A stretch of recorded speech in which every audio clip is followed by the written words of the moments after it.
The Miami Dolphins have lost a bunch of key free agents. I'm Connor from the Dolphins Dive, and I'm going to break down if I think the Miami Dolphins are falling apart or what they're going to do. So starting with the key free agents lost, starting with the big fish, Christian Wilkins signing a massive 4-year, $110 million deal with the Las Vegas Raiders.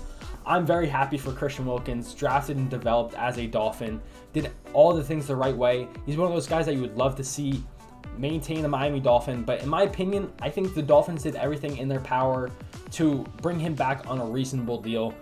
I'm glad that they didn't pay him this kind of money personally. He's a tremendous player, tremendous leader, but that's a massive deal for that I just didn't want to see the Dolphins make, and they didn't. But happy for Wilkins to get his bag. Next player that got a massive contract was Robert Hunt to the Panthers on a 5-year, $100 million deal. Similar to Wilkins, drafted, developed the Dolphin, did everything the right way. But once again, like $20 million a year, I think 60 of it's guaranteed. So it's a massive contract for Big Bobby Hunt. And especially at the guard position, I just feel like the juice isn't worth the squeeze when you can get quality players for a much cheaper price. And I think that's going to be later in the video where I explain how I see the Dolphins approaching this free agency. But on to the third player, Andrew Van Ginkel to the Vikings on a 2-year, $20 million deal. Now this one stung because I already came to grips with Robert Hunt and Christian Wilkins departing from the Dolphins, but I had hoped that we would bring Andrew Van Ginkel back as a depth piece, especially as we wait for Phillips and Chubb to return. I was hoping we could bring back the Gangster, but he is going to Brian Flores and the Vikings. And then the last player on this list, Brandon Jones on a 3-year, $20 million deal. This isn't a big loss for the Dolphins. He was our third safety. He's a good player. He has a great skill set of kind of being a box safety, help stop the run, help blitz and whatnot. But young, talented player. I thought the Dolphins were bringing him back because Javon Holland put out a tweet, but he was not coming back. Signed a pretty solid deal for himself with the Broncos. But those are good for the Dolphins to get compensatory picks. Now, I know you guys don't want to hear that. You want to see the Dolphins win now. And I still think that is what the Dolphins are trying to do. Once again, these guys got paid.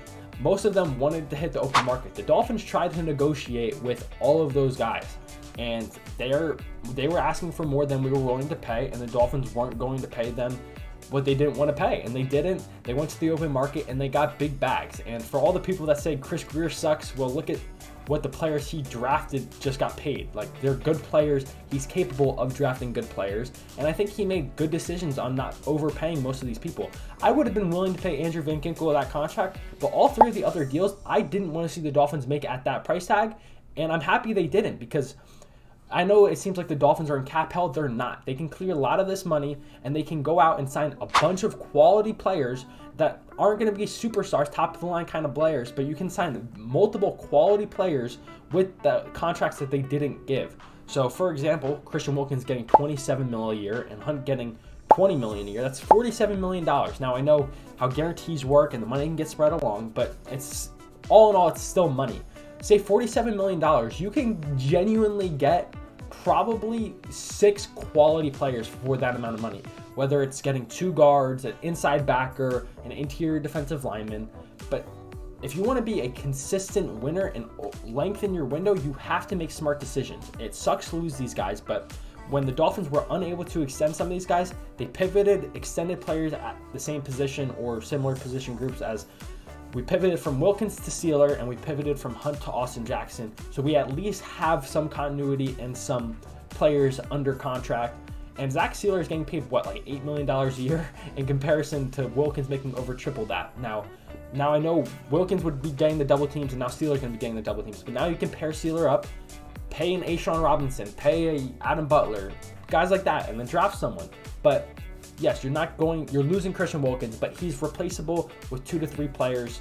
And once again, you still might downgrade at the position, but then you open up so much more money that you can utilize on the rest of the roster, deepen the roster, and at the end of the day, take best player available in the draft and just continue building that way. We have a lot of money opening in June 1st, but overall, I'm happy that the Dolphins aren't making silly moves. We have big players under contract that are top of the position, that are at impact positions. Now you kind of just need to fill out the rest of the roster, which is doable. You can get guards for cheap. You can get some interior defensive linemen for cheap. Not really the ones that have pass rushing productivity, Some of them do, though. Like I said, Adam Butler isn't the best defensive tackle in football, but when he was with the Dolphins, he showed a pretty good pass rushing skill set. Now, maybe he's not good against a run, and then that's why you pair him up with an A'Shawn Robinson that can stop the run. You can get an inside backer for anywhere from $5 to $8 million. That's pretty quality. Same thing with the safety. So, although we are losing players, they are replaceable. And I think the Dolphins are going to look to do that just with cheaper options. And I think that's the best way to go about it.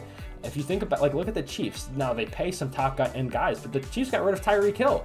Imagine if, like, the Dolphins did something like that, we'd be losing our minds. But you can win while losing talent because you can bring it back in cheaper and different ways. So that's my thoughts. I'm not panicked. I think that Chris Grier is going to end up making some cheap moves that are quality decisions. Now, I'm sure a bunch of moves have been happening as I've been filming this video, but I know there's a lot of fear and panic and frustration within Dolphins fans, and I understand it. We're losing some homegrown talent that we've loved to see week in, week out play for our Miami Dolphins, but at the end of the day, we all know it's a business. I would be happy to see these guys make generational wealth.